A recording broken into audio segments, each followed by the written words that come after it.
स्वागत है स्टूडेंट। यहाँ पे क्वेश्चन है that vector A and B are two vectors given by A equal to 2i cap plus 3j cap and vector B equals to 2i cap plus 4j cap. What is the magnitude of component of A along B.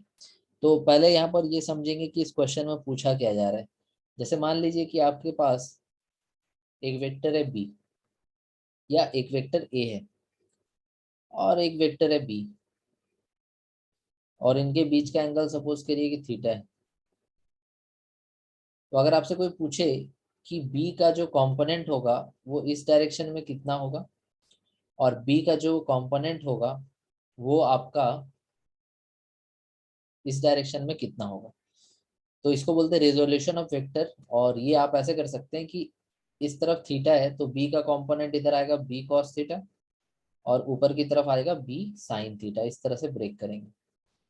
वही अगर suppose करिए कि हमारा कुछ diagram कुछ ऐसा रहता है कि इधर में वेक्टर ए रहता, सॉरी इधर में वेक्टर बी रहता और इस तरफ वेक्टर ए रहता और इनके बीच का एंगल थीटा इस तरह से होता।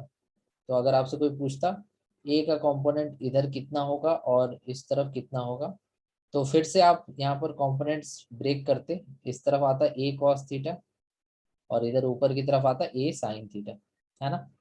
तो फर्स्ट डायग्राम में आप देख सकते हैं, फर्स्ट डायग्राम में आपको बोलना है what is the component of B along A, तो आप बोलोगे कितना B cos theta. Second diagram में आपको बोलना है what is the component of A along B, तो आपको बोलना है ए कॉस थीटा। समझ रहे हो, मतलब ए का कितना भाग बी के तरफ है तो ए कॉस थीटा, और फर्स्ट डायग्राम में बी का कितना भाग ए की तरफ है तो बी कॉस थीटा। तो इस तरह से कंपोनेंट्स ब्रेक किया जाता है, कंपोनेंट निकाला जाता है। तो इस क्वेश्चन में हमसे पूछ रहा है कि component of A along B, मतलब ये सेकेंड डायग्राम यूज करना है, component of A along B, तो वो कितना होगा ए कॉस थीटा होगा। तो आपको एक फॉर्मूला पढ़ाया गया था that A dot B equal to A B cos theta, A dot B equal to A B cos theta. अब इस क्वेश्चन में आप देख सकते हैं आपको ए कॉस थीटा की जरूरत है, ए कॉस थीटा की जरूरत है। तो ए कॉस थीटा कितना हो जाएगा, A cos theta equal to हो जाएगा A dot B divided by B. ठीक है, बी नीचे चला गया। तो ए डॉट बी कैसे निकालते हैं, तो जो भी कंपोनेंट्स जो भी आई आई कंपोनेंट है वो मल्टीप्लाई होते हैं जे वाले, जे से मल्टीप्लाई होते हैं।